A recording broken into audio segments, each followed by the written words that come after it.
Muy buenas tardes, estimados televidentes y radiantes. Hace apenas par de horas, después de un histórico encuentro, el Papa Francisco y el patriarca de la religión ortodoxa rusa acaban de declarar que Cuba es encrucijada entre el norte y el sur, el este y el oeste, lugar de encuentro, y como dijo el Papa también, Cuba puede ser la capital de la unidad. En ese espíritu de encrucijada, en ese espíritu de encuentro, La Habana es por estos días también la sede de la Feria Internacional del Libro, y con ese propósito han venido a La Habana numerosos intelectuales de diversas partes del mundo, entre ellos representantes de nuestra Iberoamérica, con los que estaremos hablando hoy en esta mesa redonda sobre la cultura, las ideas, la política y la realidad de nuestros pueblos. Tengo el placer de que me estén acompañando esta tarde en nuestro panel la querida amiga Estela Caloni, periodista y escritora argentina, quien ha estado varias veces con nosotros acá en la mesa redonda. También otro amigo de este programa, Luis Brito García, destacado intelectual, escritor, historiador venezolano, uno de los, por supuesto, más preclaros también analistas de la situación de su país. Y tengo el placer de que nos acompañe por primera vez en nuestro programa el narrador y ensayista español Joaquín Recio Martínez, quien ha venido junto a otro grupo de escritores, artistas españoles también a compartir estos días en La Habana. Con ellos estaremos hablando en los próximos 50 minutos de esta mesa redonda sobre los temas de actualidad en sus países y también, por supuesto, de la cultura como escudo y defensa de la identidad nacional y de los propósitos también renovadores en cada una de sus naciones. Sobre eso les propongo que nos acompañen para seguir hablando aquí en la mesa redonda.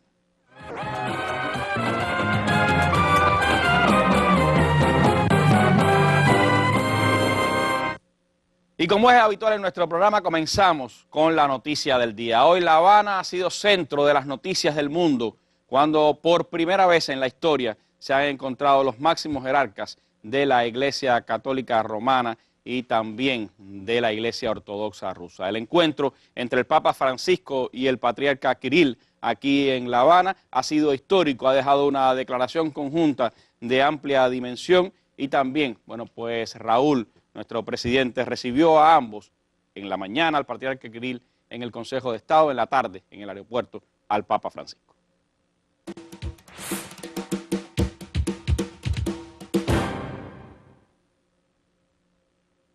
Fue recibido en la terminal aérea José Martí por el presidente cubano Raúl Castro Ruz. Inmediatamente compartieron en uno de los salones de protocolo del lugar. Luego llegaría el momento tan esperado. El patriarca Kirill y el Papa Francisco se unirían en un saludo histórico, para entonces comenzar el diálogo. Me alegro mucho verlo. Gracias, hermano.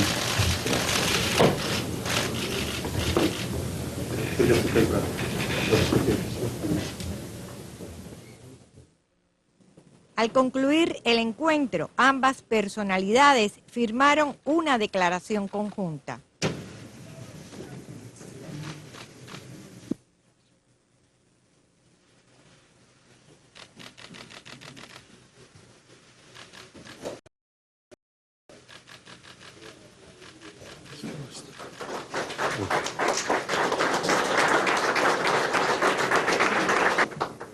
Después del saludo de ambas delegaciones, el Papa Francisco partió hacia México.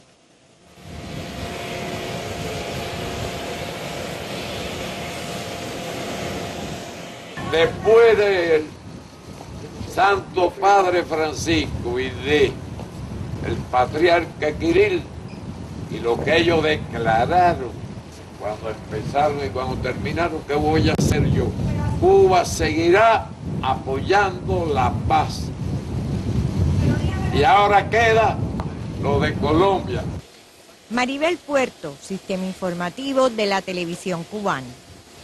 Bueno, fue un encuentro histórico en La Habana que ha tenido una amplia repercusión internacional. Después de firmar la declaración conjunta, el patriarca Kirill agradeció al presidente de Cuba, Raúl Castro, y dijo que durante 2 horas él y el Papa tuvieron una discusión abierta con pleno entendimiento de la responsabilidad por nuestras iglesias, por nuestro pueblo creyente, por el futuro del cristianismo y por el futuro de la civilización humana. Fue una conversación con mucho contenido que nos dio la oportunidad de entender y sentir las posiciones de uno y otro, y los resultados de la conversación me permiten asegurar que las dos iglesias pueden operar conjuntamente defendiendo a los cristianos en todo el mundo y con plena responsabilidad trabajar conjuntamente, que no sea la guerra, para que la vida humana se respete en todo el mundo, para que se fortalezcan las bases de la moral personal, familiar y social, y que a través de la participación de la Iglesia en la vida de la sociedad humana moderna se glorifique el nombre de nuestro Señor Jesucristo y del Espíritu Santo, dijo el máximo jerarca de la Iglesia Ortodoxa rusa. Después, el Papa Francisco se dirigió también a los presentes en la firma de la declaración encabezados allí por el presidente cubano Raúl Castro, y dijo el Papa Francisco que tenemos, dijo, santidad, eminencias, reverencias, hablamos como hermanos, tenemos el mismo bautismo, somos obispos, hablamos de nuestras iglesias y coincidimos en que la unidad se hace caminando. Hablamos claramente sin medias palabras y yo les confieso que he sentido la consolación del Espíritu en este diálogo. Agradezco la humildad de su santidad, humildad fraterna y sus buenos deseos de unidad.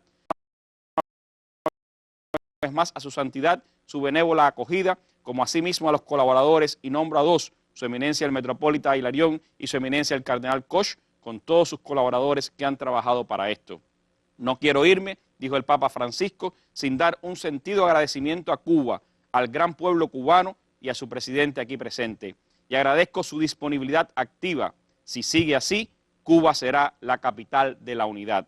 Y que todo esto sea para la gloria de Dios Padre, Hijo y Espíritu Santo, y para el santo pueblo fiel de Dios, bajo el manto de la Santa Madre de Dios. Así dijo el Papa Francisco al culminar esta firma de la declaración, importantísima declaración firmada en el día de hoy, primer encuentro entre los máximos jerarcas de la Iglesia Católica Romana, repito, y de la Iglesia Ortodoxa rusa, en el que han pues señalado en su declaración que nos reunimos como hermanos en la fe cristiana, que se encontraron para hablar personalmente de corazón a corazón y discutir las relaciones mutuas entre las iglesias, los problemas palpitantes de nuestro rebaño y las perspectivas del desarrollo de la civilización humana.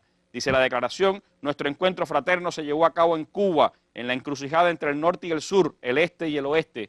Desde esta isla, un símbolo de esperanza del nuevo mundo y de los dramáticos acontecimientos de la historia del siglo XX, dirigimos nuestras palabras a todas las naciones de América Latina y de otros continentes. Señalan también en su declaración de que, conscientes de muchos obstáculos que hay que superar, esperamos que nuestro encuentro contribuya a la obtención de la unidad mandada por Dios, por la que Cristo había rezado. Para superar las diferencias históricas heredadas por nosotros, queremos reunir nuestros esfuerzos a fin de dar testimonio del Evangelio de Cristo y del patrimonio común de la Iglesia del primer milenio, respondiendo conjuntamente a los desafíos del mundo moderno. El Papa y el Patriarca también llamaron su atención principalmente hacia aquellas regiones del mundo donde los cristianos están sometidos a persecución, en muchos países de Oriente Medio y África del Norte, donde se exterminan familias completas de nuestras hermanas y hermanos en Cristo, dice en su declaración. Llaman también a la comunidad internacional a tomar medidas inmediatas para evitar un mayor desplazamiento de los cristianos en el Oriente Medio. Dicen que en esta época turbadora se necesita el diálogo interreligioso. Las diferencias en comprensión de las verdades religiosas no deben impedir que las personas de diversas religiones vivan en paz y armonía. También llaman su atención sobre las personas que se encuentran en una situación desesperada, viven en la pobreza extrema en el momento en que la riqueza de la humanidad está creciendo. No podemos permanecer indiferentes al destino de millones de migrantes y refugiados que tocan a las puertas de los países ricos.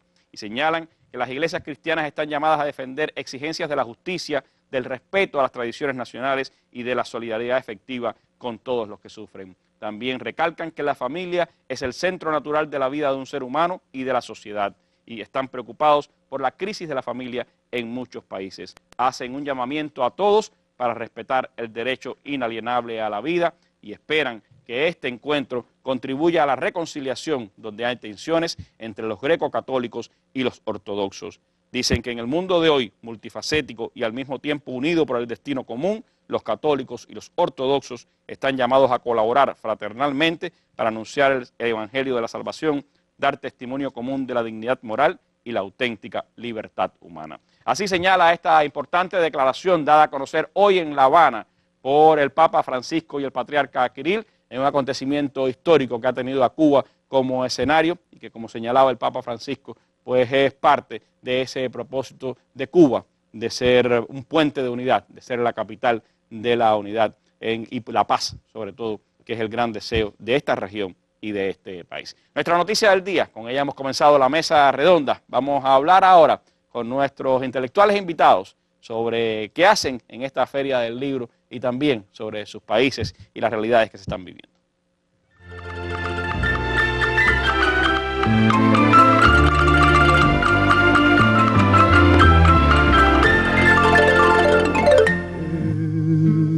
Mi país, qué tristeza, la pobreza y el rencor. Alfredo Zitarrosa estuvo presente hoy en la cabaña. El cantautor uruguayo se dejó ver entre las notas de sus canciones y las historias de vida que nos trajo de la mano el autor de su libro, Guillermo Pellegrino. Durante poco más de una hora, amantes de la música más autóctona del Uruguay compartieron recuerdos, entonaron melodías e hicieron de la obra de este hombre un deleite infinito. Canta mi pueblo una canción de paz.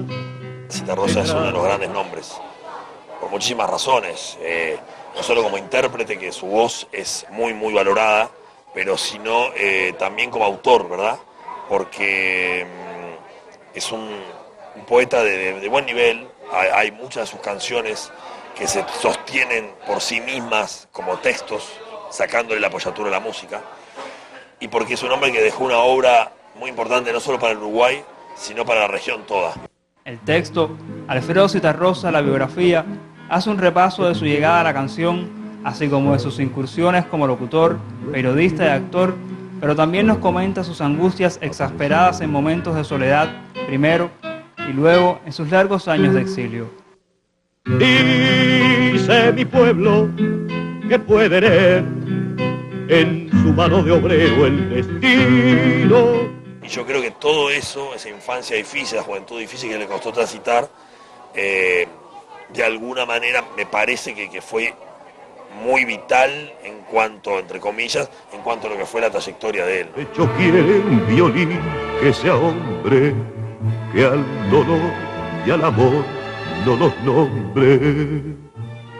El autor del Violín de Bello, Adagio en mi país, Si te vas, Samba por vos, Guitarra Negra y otros tantos éxitos, quedará entre los cubanos no solo por la potencia de su voz, inmortalizada para siempre en sus discos, sino también por estar, de manera cercana, al alcance de un libro. Adolfo Ley y Oscar Figueredo Reinaldo, especial para la mesa redonda. Bueno, es parte de lo que ha comenzado a hacer desde hoy esta fiesta de la cultura, esta Feria del Libro de La Habana, que tiene a Uruguay como país invitado especial. Es una lástima que el destacado narrador y escritor uruguayo Mario Delgado Aparaín no haya podido estar con nosotros esta tarde, se ha sentido indispuesto, y hubiera sido bueno también pues tener la presencia de Uruguay en esta mesa redonda. Pero de allí, del Río de la Plata, sí tenemos a nuestra querida amiga Estela Caloni, quien está a La Habana a una Feria Internacional del Libro. ¿Qué trae esta vez, Estela, a la feria? ¿Qué viene a buscar en la Feria de La Habana? Bueno, en principio es maravilloso que estemos en la 25 Feria y que esté el mismo espíritu de siempre desde el principio y creciendo, y eso es importantísimo para todos nosotros, y sobre todo esta feria en un momento tan duro, un poquito para la paz del mundo, como estamos viendo, y tan esperanzador por otra parte por escenas como las que hemos visto hoy aquí, entre el encuentro del Papa y el Patriarca de Rusia. Entonces, yo creo que ahora venimos a presentar, en este momento, en mi caso personal, la alegría de un viejo librito que realmente es de cuento y es del litoral. Nosotros somos los vecinos directos de Uruguay y somos casi los campesinos allí, son todos muy igualitos cuando hablan. Es decir, somos como un país inmenso separado por un río que se llama el río Uruguay. Bueno, el libro fue una sorpresa que decidieron hacerlo. El hombre que fue a Yacaré, ¿no? Sí, que es de la selva, Yo viví un poco mi vida en el monte en los primeros años, pero también en la selva de Misiones, y es una experiencia muy especial, muy lejos del urbano a lo que estamos acostumbrados. Y bueno, para los cubanos quizás descubrir una faceta menos conocida de Estela, ¿no? La faceta de narradora, pero no abandona, por supuesto, la faceta de periodista, de cronista, ¿no? Sí, y sobre todo de la poesía tampoco la abandono, y la literatura estoy volviendo mucho porque estas necesidades de hoy en día, del periodismo de hoy en día, de este momento histórico, nos llevan a alejarnos bastante a veces de la producción literaria. En ese sentido, ahora quiero destacar que también, así improvisadamente, se armó esta presentación del libro Operación Cóndor 40 años después. Este libro nació muy apuradamente en un momento especial. Alcanzó a salir justo antes de que alguien viniera ahora como secretario de Cultura a querer romper todo esto que existía. Y entonces se decidió que el libro era muy importante porque, entre otras cosas, estuve yo coordinándolo y escribiéndolo con un equipo de dos jóvenes, y participan aquí los mejores investigadores de cóndor de América Latina, que fue esa la idea del libro, exponiendo su mirada, entre ellos José Luis Méndez Méndez de aquí de Cuba. Para que 4 décadas después no se olviden esos horrores y para que quienes pretenden ahora revivirlos no se sientan, para ¿no? que esa memoria impunes. siga estando viva en cada cosa que hagamos. Entonces te paso esto, que fue un esfuerzo de último momento de los jóvenes que participaron en Cóndor, de como no se pudo volver a publicar, ahora se cortó esa publicación, decidimos que este libro va a estar presente en todas partes y primero se presenta en Cuba. Qué bien, pues si no está impreso, pues circulará de manera digital. Sí, pero, Operación Cóndor 40 años después. Sí, pero también esperamos que lo pueda editar Cuba, que siempre ha colaborado en esto. Así que bueno, agradeciendo muchísimo que ahora que hemos perdido tantas voces en algunos lugares de América Latina, estemos juntando las voces aquí en Cuba una vez más. Ese es un poco el propósito que siempre ha tenido la Feria de La Habana, Luis. Juntar voces, y en el caso de Venezuela no pocas veces se han juntado voces acá en La Habana para mostrar la solidaridad con tu pueblo, con tu país. ¿Qué vas a presentar esta vez en La Habana, o a qué vienes esta vez a la Feria de La Habana, y qué espíritu has recibido también de los intelectuales, de la gente del mundo académico sobre la realidad hoy de América Latina y de tu país? Bueno, yo me traje en el equipaje una muestra de mis títulos. Yo tendré unos más de 70 títulos. Algunos de ellos se han editado aquí mismo en La Habana, ¿no? Como sí. Rajatabla, Barapalabra, Dictadura Mediática en Venezuela, etcétera. Entonces, títulos del teatro y títulos también de los ensayos. Del teatro, ensayo, historia, etcétera. También hay libros de historia que se han editado aquí, Señores del Caribe, por ejemplo. Entonces, bueno, está esa presencia de libros, y es un poco a pedir y agradecer la solidaridad con Venezuela. Venezuela ha sido solidaria como pocos países en el mundo, y actualmente está bajo un ataque concertado de la derecha internacional, de la derecha interna, del imperio, etcétera, con el objetivo de tratar de quebrar el gobierno bolivariano.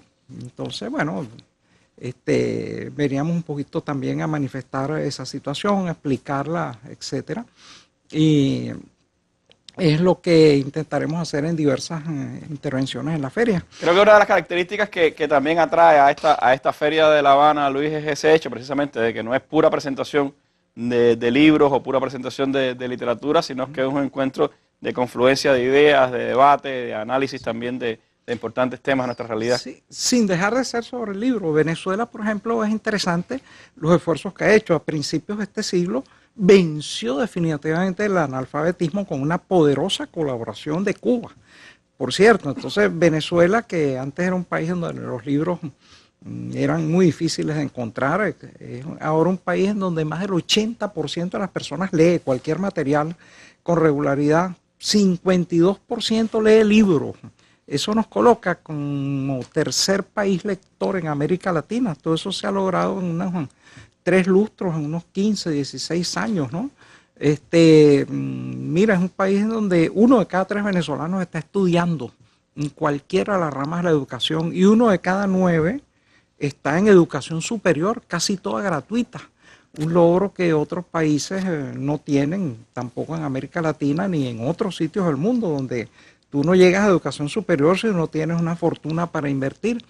Entonces todo eso es un patrimonio que hay que defender.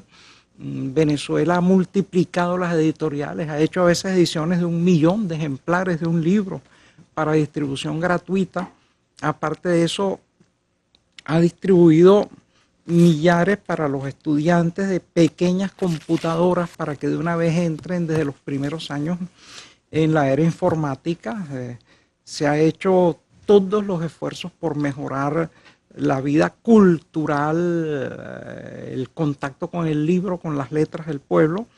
Y bueno, entonces es un poco para exponer todo eso, la necesidad de defenderlo y agradecer la solidaridad que pueda haber en la opinión y en los hechos de los demás países de nuestra América. Un poquito más adelante vamos a profundizar en esa realidad y lo que está pasando ahora en Venezuela. Ayer estuvimos hablando aquí en la mesa redonda, pero por supuesto tenemos de primera mano un testimoniante como Luis Brito. Pero para Joaquín, ¿qué ha sido esta oportunidad? Porque más allá de tu presencia como escritor, como ensayista, vienes en un grupo de artistas, de intelectuales españoles que están presentes en La Habana, y aunque no es España el centro de esta feria, pero no deja de ser una de las grandes atracciones también.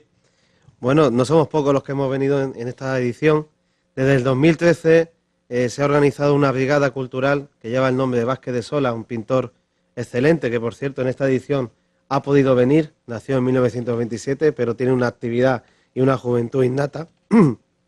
Y ha venido con nosotros en esta expedición, en esta brigada, que son unas 15 personas de diferente origen, de gente de Madrid, gente de Andalucía, gente comprometida, porque hay de todo. Tenemos desde intelectuales y artistas que vienen en esta brigada, la cantante Lucía Soca, el cantautor... Está por ahí, creo, escondida en un lugar de este estudio y que ojalá nos acompañe al final con alguna canción, ¿no? El cantautor Juanjo Anaya.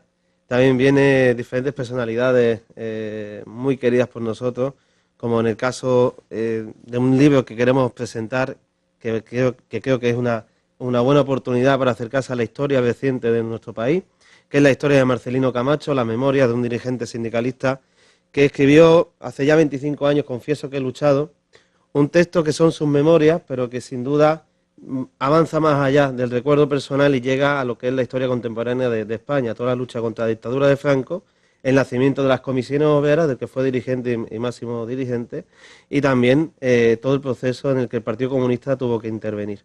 De hecho, esta brigada está formada por Atrapasueños, con una editorial en la que yo participo y coordino, y el Partido Comunista de España. Es una brigada mixta donde intentamos precisamente traer materiales acá a La Habana y en general a compartir con toda Iberoamérica de lo que se está produciendo allí, más vanguardista en el sentido literario, pero también en el sentido combativo, de la lucha de las ideas que tenemos que ir ganando y tenemos que ir proponiendo. Van a tener diversas actividades durante estos días. Sí, esta de Marcelino Camacho, la presentación de las memorias, que va a ser el próximo 17 en la sala Nicolás Guillén, miércoles 17, a las 2 de la tarde, es muy importante para nosotros. Marcelino tuvo mucha relación con La Habana.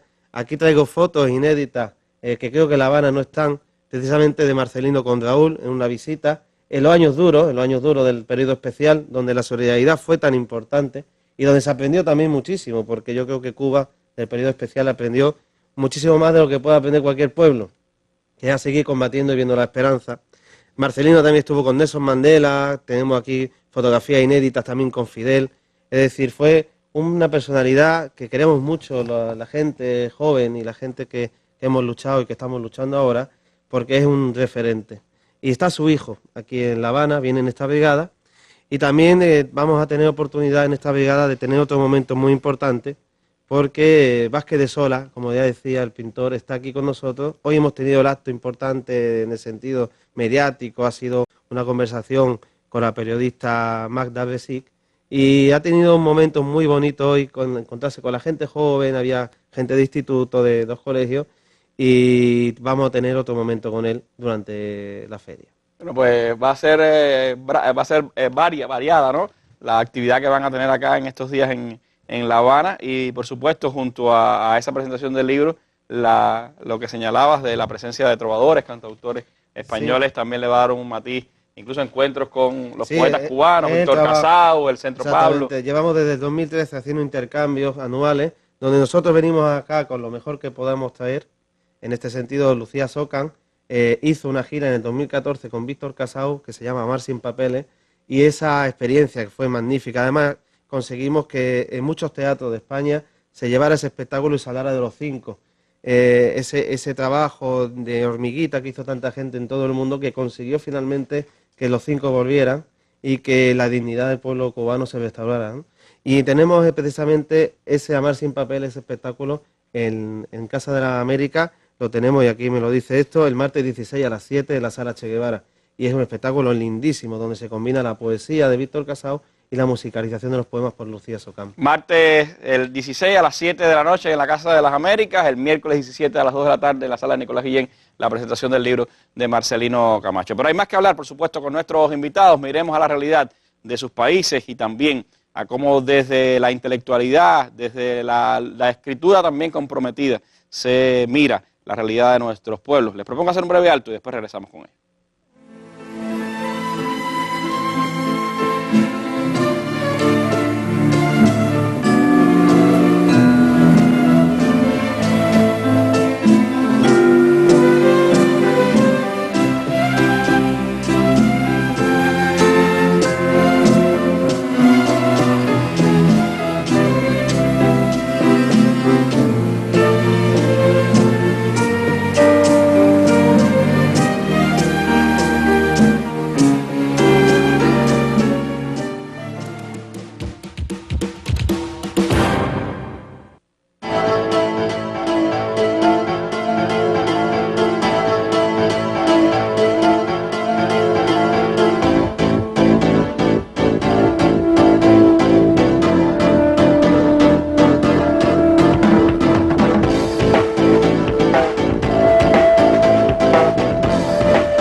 Bueno, y estos intelectuales que me acompañan esta tarde en nuestra mesa redonda son reconocidos, por supuesto, por su compromiso también con sus pueblos y con la realidad que viven sus naciones. Luis Brito nos hablaba de Venezuela y de cuánto se había hecho en defensa de esa cultura venezolana, en búsqueda de esa apropiación por parte del pueblo de la riqueza cultural de Venezuela. Sin embargo, se viven momentos difíciles hoy en Venezuela. Luis, usted mismo lo decía. ¿Cómo valora la situación? ¿Cuáles son los peligros? ¿Cuáles son las fortalezas con las que enfrentar la situación actual de Venezuela? Bueno, mira, la crisis mundial que está barriendo el planeta llegó al fin a Venezuela en la forma de una baja de los precios de los hidrocarburos, en parte causada por un dumping que se ha lanzado de sobreproducción en el mercado, y entonces eso ha desatado una situación de cuidado. El barril de petróleo venezolano se vendía en más de $100, actualmente anda como en $23, el precio fluctúa, y producirlo cuesta 18. Entonces eso deja un margen de ganancia bastante moderado para continuar las extraordinarias obras sociales del Estado, pues la enorme inversión social. Pero por el otro lado hay un sabotaje concertado de la derecha internacional, transnacional y la interna. La transnacional ha organizado un contrabando de exportación a través de la frontera venezolana. Resulta que el Estado emplea los recursos en poner cantidades de bienes subsidiados a disposición del pueblo.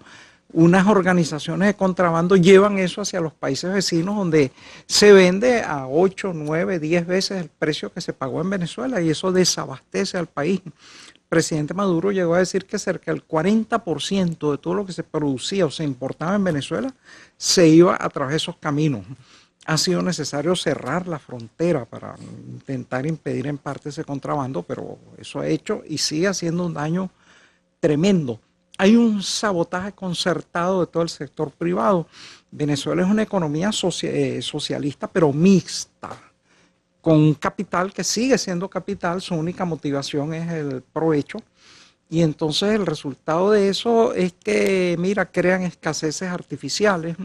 El Estado les otorgó más de 60.000 millones de dólares a tasa preferencial, no importaron nada, crearon empresas fantasmas, empresas de maletín. Todo eso ha creado pues, una serie de problemas de desabastecimiento que posiblemente tuvieron que ver con la votación favorable que logró la derecha para la Asamblea Nacional. Eso es importante porque ahora al dominar la derecha la Asamblea Nacional, el Poder Legislativo, hay una especie de conflicto entre poderes y hay la posibilidad de que convoquen un referendo revocatorio. Nuestra Constitución es tan liberal que permite que cualquier mandatario elegido a la mitad de su periodo pueda ser depuesto por un referendo revocatorio. Va a haber una lucha política en ese sentido. Bueno, esperemos el pueblo venezolano sepa quién es el que ha hecho toda esta serie de prodigiosos avances a su favor. Repito, la pobreza a finales del siglo andaba en más de 30%, ahora anda en menos de 20%. Hoy, por cierto, hay declaraciones de Henry Ramos Alup, el presidente de la Asamblea Nacional, diciendo que no podrían esperar 6 meses al referéndum revocatorio, que habría que sacar a Maduro antes. Un poco un llamado casi a un golpe de Estado, ¿no? Ya es un llamado al golpe de Estado. Un poco disparatado porque el ejército en líneas generales es institucionalista, está con el pueblo, pues sería bastante aventurado pensar que va a dar un golpe de Estado a favor de la derecha. Y además, si la derecha tiene tanta confianza en el apoyo popular, ¿cuál es el apuro que tienen a cortar 3 meses ese periodo? Es decir, está la impaciencia. Fíjense que incluso es tan grave la situación que la derecha lo único que dice en Venezuela es que él va a continuar la labor social del bolivarianismo. Entonces yo siempre decía, bueno, y si eso es así, ¿por qué mejor no se inscribe en el Partido Socialista Unido? Yo soy independiente, pero ¿por qué no se inscriben para continuar esa magnífica labor? No, sencillamente lo que quieren es tomar el poder para hacer lo mismo que hicieron en el golpe de Estado del 2002. Lanzar una represión brutal, acabar con todo tipo de libertades y restablecer el imperio del neoliberalismo y además privatizar Petróleos de Venezuela, que es la gran empresa productiva del país. Ese es el plan de la derecha. Ha sido, es y será. Que no es solo un plan de la derecha, es un plan que viene de más arriba, ¿no? Del imperio, eso es un plan del imperio para el dominio de la energía fósil del planeta. Esa es una lucha tremenda. Venezuela está en una lista que dio el general Wesley Clark de países que debían ser intervenidos y destruidos para que se lograra el control. Dentro de esos países están desde luego Irak, está Libia, que ya fue arrasada, y está Venezuela. Es decir, nosotros vamos en esa lista y entonces esperemos tener la fortaleza, la entereza para resistir la agresión como la tuvo Cuba en su momento. Bueno, América Latina es una realidad integrada y esperemos que vamos a resistir esta oleada tremenda de agresiones. Conversábamos hoy, Estela, de que un poco para el pueblo venezolano, para aquellos que no salieron a votar por el proceso bolivariano, o aquellos que aún en medio de estas circunstancias, por supuesto, dudan ante la realidad, un buen ejemplo de lo que puede pasar es lo que está pasando en tu país, en Argentina.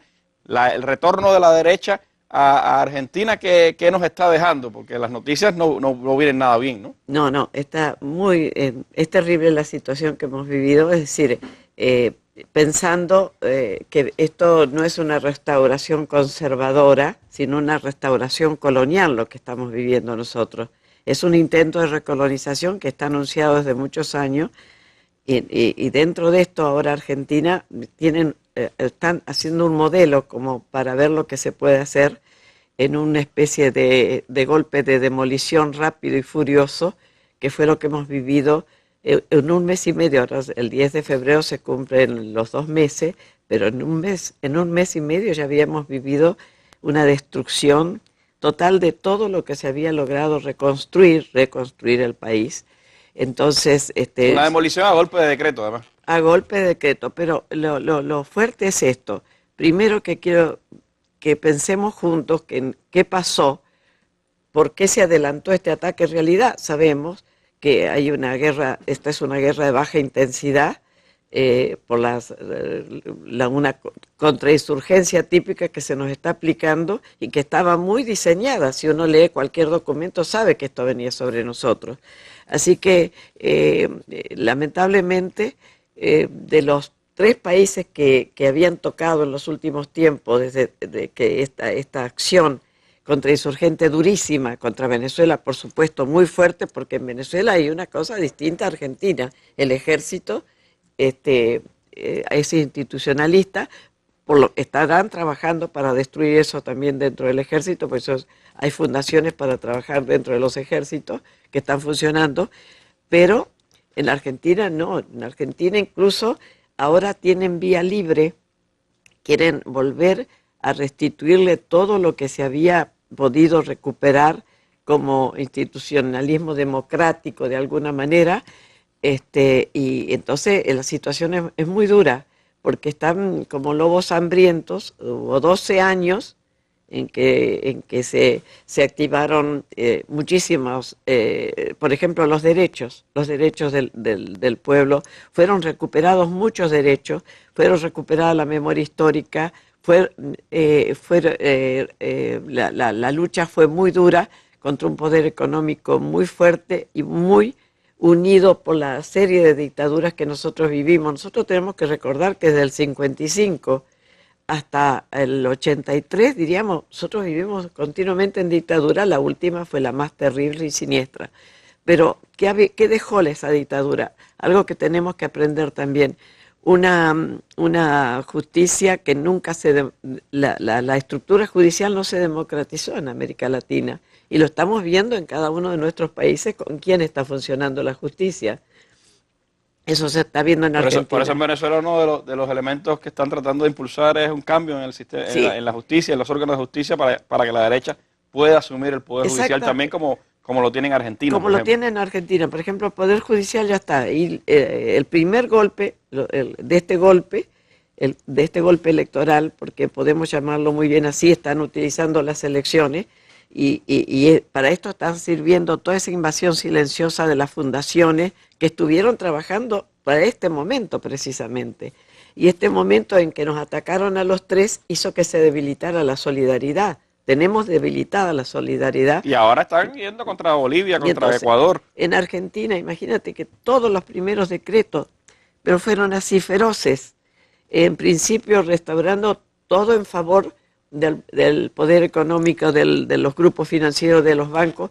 En segundo, invalidando todo lo que se había hecho en el avance de la ley de medios, apoderándose de lo que era el ente, la AFCA, la Autoridad Federal de los Medios Audiovisuales, y avanzando, devolviendo todo lo que se le había logrado un poco quitar al poder económico, y que en la Argentina funciona muy amarrado con un poder mediático terrible, porque en Argentina donde tenía un poder mediático, un grupo como Clarín era un monopolio infinito, pero que tiene una larga historia, no es que empezó de ahora. Entonces lograron con esta alianza de derecha Cambiemos instalarnos ese golpe de estado electoral, donde en unos días hicieron un proceso de demolición y de destrucción, como dije, rápido y furioso, como dice esta película, que acabaron. Imagínense que en este momento no hay un solo medio, solo está Página 12 y no tenemos, se han apoderado, tienen todos los medios en sus manos, todos los diarios grandes, todos los canales de televisión, y se han apoderado de los canales estatales. Entonces, que podían decir algo, incluso se están separando de Telesur. Ahora ya no solo tienen el enorme arsenal de los medios privados, sino que además los medios del Estado son parte de la misma política. Del Estado, y ahora están activando sobre derechos humanos, para cerrar, habría muchísimo que hablar, pero el tema es que se le fue devolviendo todo el poder a ese poder financiero, económico del campo, se empezó a reestructurar todo de nuevo, golpeando, incluso se habían podido manejar el tema de las importaciones, y había una producción nacional que estaba naciendo y creciendo infinitamente, se había recuperado en cultura. Es imposible decirte todo lo que recuperó en 12 años el país, pero en los derechos humanos es donde están haciendo un avance feroz. Se apoderaron de los centros clandestinos de detención y con esto cuando te digo se apoderaron, quieren borrar todos los sitios de memoria histórica que se habían recuperado.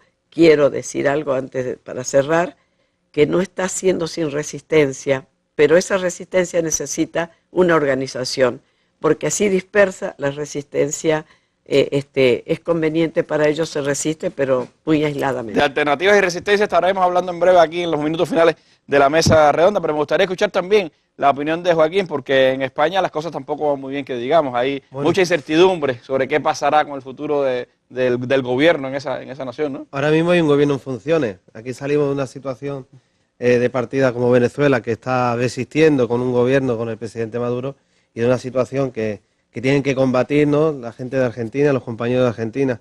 Nosotros estamos en un gobierno en funciones que ahora mismo pues posiblemente sea distinto en poco tiempo, distinto en caras, pero no quizás en las políticas, que es lo que ha pasado durante 40 años que llevamos de democracia, entre comillas, siempre entre comillas, donde dos partidos alternamente se han ido llevando el poder y donde han ejercido siempre una clara diligencia a favor del neoliberalismo y donde siempre han estado trabajando para que precisamente los grandes capitales sigan fluyendo y trabajando en nuestro país. Sí es cierto que han salido cosas nuevas, nuevos fenómenos políticos como Podemos, y también hay esperanza en ciertas maneras de hacer política, de la nueva política de verdad, como son las confluencias políticas que se han dado en las grandes ciudades del Estado, en Barcelona y en Madrid, donde la confluencia de movimientos sociales muy reivindicativos, muy combativos, han conseguido cristalizar en una opción política partidaria y llevar al gobierno y llegar a los gobiernos de estas dos grandes ciudades. También ha pasado en las elecciones de las comunidades, en el caso de Galicia, por ejemplo, es claro, ¿no?, que la confluencia de las izquierdas y de los movimientos sociales de base puede tener una realidad y una traslación a lo electoral. Lo que sí, el 15M un poco trasladado a la protesta social a la posibilidad de adquirir algún poder político. Quizás la parte más dinámica del 15M, porque también hay que hacer un análisis crítico de lo que supuso aquella movilización, que es muy grande y fue muy importante para dinamizar y sobre todo para incentivar a la gente joven a que luche, a que siga defendiendo sus derechos en la calle, pero sí es verdad que teníamos que seguir en la calle y la calle se ha dejado durante estos años también por una feroz persecución del gobierno del Partido Popular. Hay que recordar, por ejemplo, a Alfonso, que está en la cárcel, un chaval muy joven que fue a una manifestación y le acusaron de llevar explosivos en la mochila y ahora mismo está condenado y está en la cárcel. Alfonso, desde aquí pedimos su libertad, como lo está pidiendo muchísima gente en el Estado español, pero es que tenemos más de 300 causas contra sindicalistas por la última huelga general. Es que tenemos más de 1 millón de euros de multa para el Sindicato Obreros del Campo, el Sindicato de Campesinos Sin Tierra del sur del Estado español, de Andalucía. Es decir, tenemos una multitud y una cantidad de agresiones contra los derechos fundamentales que hace que la gente también sea recelosa a la movilización. Por eso surgió la ley Mordaza, por eso el Partido Popular intenta amordazar al pueblo, porque la gente salió hace muy poco, porque las marchas de la dignidad consiguió congregar a 2 millones de personas en Madrid y a partir de ahí fue el pistoletazo de salida para que el gobierno del Partido Popular se diera cuenta que tenía que crear y generar una situación de escenario que han llamado de transición política, de nueva transición, que en verdad son los dos grandes partidos que han configurado otros partidos que también al final no van a ser tanto del cambio como sino del recambio. En esa idea de que algunos partidos han nacido como muleta o como apoyo a ese bipartidismo, en esa tesitura estamos. De hecho, ha salido hace poco una encuesta del CIS, la semana pasada, en la que evidentemente el Partido Popular seguía manteniendo la primera posición y donde el Partido Socialista ya se iba desquebrajando.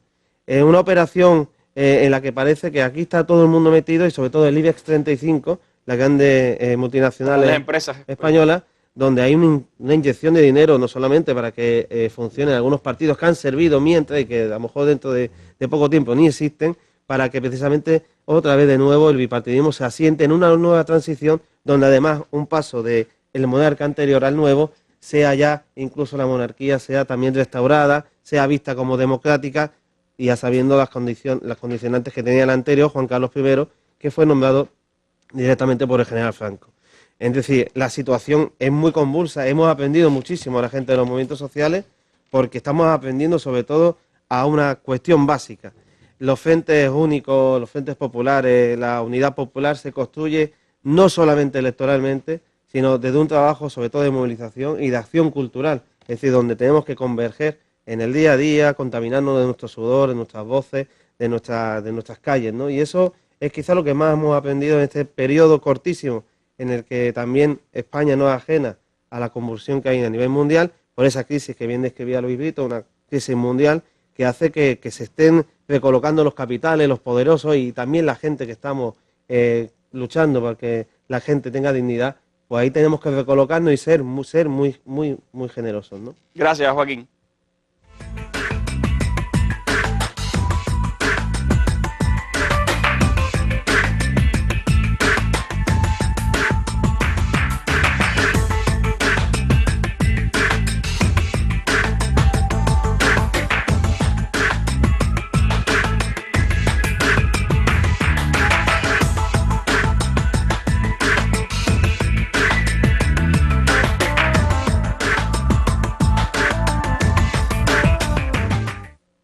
El más amplio análisis de los acontecimientos que marcan al mundo, con reconocidos periodistas y especialistas de temas globales y regionales.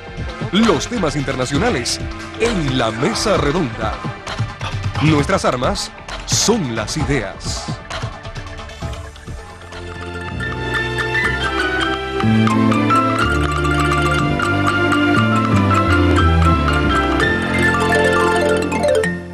Bueno, Joaquín, nuestras armas son las ideas, ese es uno de los eslogans de la mesa redonda, y ideas también quisiera hablar en estos últimos minutos con ustedes. ¿Qué ideas? ¿Cómo mover ideas? ¿Cómo desde la intelectualidad, desde la cultura, pues buscar alternativas frente a la situación que están viviendo nuestros pueblos? Hay cuestiones muy básicas que se han abandonado por parte de las izquierdas, que a lo mejor hay que recuperar. No solamente el trabajo de hacer difusión de las ideas basta para que lleguen las ideas a la gente. Hay que hacer un trabajo de cultivar esa idea, hay que hacer un trabajo comunitario desde abajo arriba, muy importante. Recuperar toda esa tradición que ha hecho las grandes revoluciones en América Latina, pero también en los países de Europa, ¿no? Yo recuerdo el campesinado andaluz, cuando comienza a hacerse anarquista, primero naturalmente lo era porque tenía una expresión de odio frente al cacique, frente al señorito, pero también hubo un trabajo de los primeros que enseñaron a alfabetizarlos para que aprendieran y leyeran los primeros textos contra el capital o a favor de las clases populares. Es decir, que es un trabajo de concienciación que tiene que ser cada vez más básico, cada vez más fuerte, porque la contaminación de los medios de comunicación es muy grande y hace falta mucho más medios de comunicación también alternativos. Esas son las dos caras que quizás describan un poco el trabajo que hay que hacer. Lo micro y lo macro hay que trabajarlo muchísimo, y la comunicación, tal como se entiende hoy por la gente joven, hay que trabajarla también. No solamente nos podemos quedar los 140 caracteres, que es un problema muy serio, que la gente entienda los discursos, los textos a partir de lo efímero, de lo rápido, sino también que se intente construir una nueva también forma de comunicar, pero que sea consciente, que genere también un anclaje cultural a la persona. Eso es muy importante, y yo creo que somos muchas islas, muchas ínsulas, muchos archipiélagos en el mundo, y nos tenemos que seguir conectando y seguir trabajando en esa espiral. Vista la realidad, Luis, de Venezuela y lo que han tenido que enfrentar, ¿es la batalla de ideas, es la batalla ideológica el principal elemento hoy? Sí, no hay revolución sin revolución cultural. Y todos los inconvenientes económicos, políticos, estratégicos, incluso no son nada si hay una conciencia del pueblo sobre sus intereses como pueblo, los intereses de clase, etcétera. Eso es algo que está en proceso en Venezuela. Ojalá hubiéramos logrado una conciencia política perfecta, combatiente, dinámica. Parte de los inconvenientes está en eso. Es decir, eso es una lucha continua. Ahí los intelectuales, los creadores, los artistas, los pensadores, los que trabajan en los aparatos culturales, en los medios, libran esa batalla. Pero es una batalla desproporcionada, porque los medios en Venezuela, bueno, son 100 periódicos contra unos 2 periódicos que no están contra el Estado, 100 televisoras contra unas 6 televisoras de servicio público, millares de radiodifusoras contra unas pocas radiodifusoras. Hay un sector muy importante de medios alternativos, libres y comunitarios que están dando esa batalla, pero son pequeñas radios de poca difusión, panfletos semanales, etcétera, etcétera. Bueno, de todos modos, en peores condiciones se ganó esa batalla cuando triunfó el bolivarianismo y cuando triunfó prácticamente en 18 procesos electorales consecutivos. Espero que lo seguiremos haciendo. Esa es también, por supuesto, la esperanza de toda América Latina, porque Venezuela es un poco también el centro de ese cambio que se ha dado en América Latina y del que tenemos, por supuesto, que defender todos los que aspiramos a una mejor región. ¿Cómo organizar esa resistencia, Estela, de la que hablabas? ¿Cómo también llegar con las ideas a quienes hoy sufren esa restauración neoliberal a pulso que se ha instaurado en el país? Colonial, le digo yo, porque es una restauración colonial verdaderamente. Y más aún, quiero decirte que en Argentina en este momento, con 1 millón de nuevos pobres en un mes, 1 millón de nuevos pobres con las nuevas medidas que se tomaron. Más de 50.000 despidos.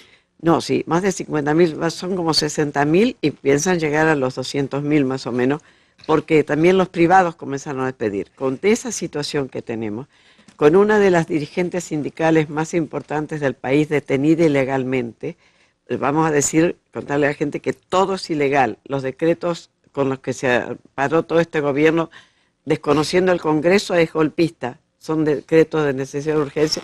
Todo es ilegal. La detención de Milagro Sala, quiero decir también, que tenemos que luchar porque esto es el mejor mensaje para la resistencia. La resistencia que va a venir indudablemente porque con todos el millón de pobres nuevos y con todo con todos los sucesos que están en marcha. Entonces nosotros tenemos que hacer una resistencia también en lo cultural, por supuesto, porque para cerrar te quiero decir algo que es muy grave. La política argentina ha perdido su capacidad soberana porque está entregando todo en lo que es el Mercosur, lo que es la relación con el mundo. Todos sus aspectos de soberanía también se están desintegrando. De manera que aquí esto nos lleva a una lucha organizada, efectiva y parar un poco a tiempo, porque si dejamos pasar estos primeros días, si ellos nos están golpeando rápido y furioso, la resistencia tiene que convertirse también en rápida y furiosa en el buen sentido de la palabra en todos los aspectos y sobre todo creo que hay que lo que le está pasando a Argentina tiene que servir para que yo como una fórmula inmediata que salgamos de nuestro país, muchos de nosotros, a contar la historia de lo que está sucediendo y ponerla como un ejemplo. Esta historia esta es una forma de resistencia, hay miles de formas de resistencia y nosotros somos el continente de la imaginación. Apliquemos la imaginación y la inteligencia ante la derecha más mediocre en la historia de América Latina. Lo bueno de todo eso es que hay muchos jóvenes que están en las calles, pero que también haya una intelectual que acaba de cumplir 80 años, como Estela Caloni, que esté tan activa y que esté ahí en la primera trinchera también de combate al lado de su pueblo. Muchísimas gracias a ustedes, se nos ha ido el tiempo rapidísimo, pero creo que hemos podido compartir algunas ideas y quiero aprovechar estos últimos minutos para despedirnos con música, porque Lucía Soca es una hermosa mujer española que está por acá, por La Habana, cantando y trayendo su canto hasta nuestro pueblo, pues está aquí en esta mesa redonda y nos despedimos con su música. Muy buenas noches.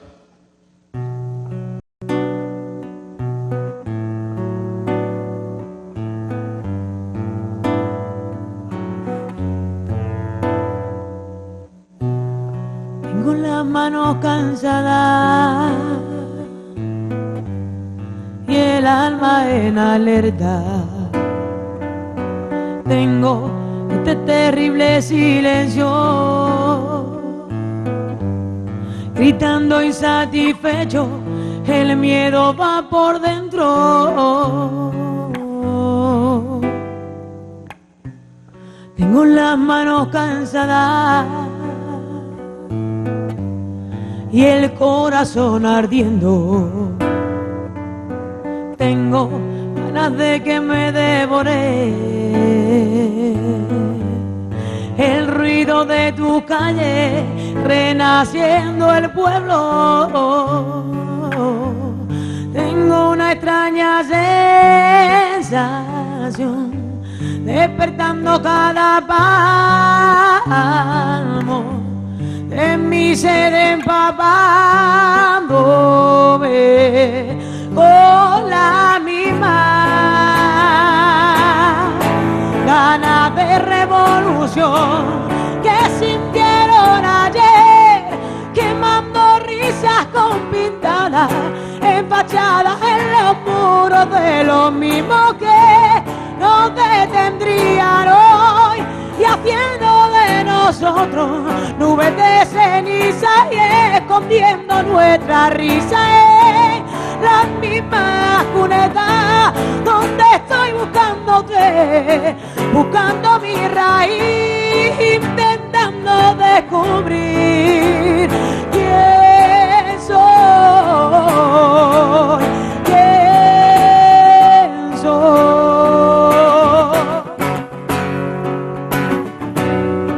Con las manos cansadas,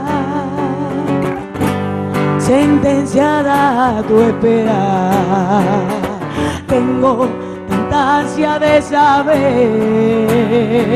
la justicia no llegó y para ella mi voz, tengo una extraña sensación, despertando cada palo de mi ser empapándome con la misma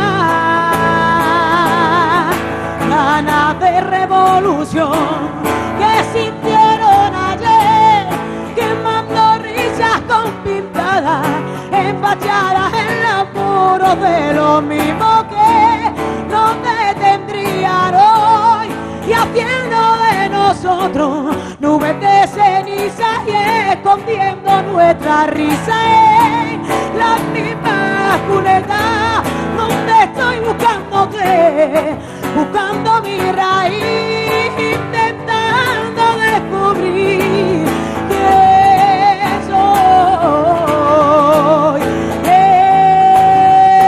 soy, con la misma ganas de revolución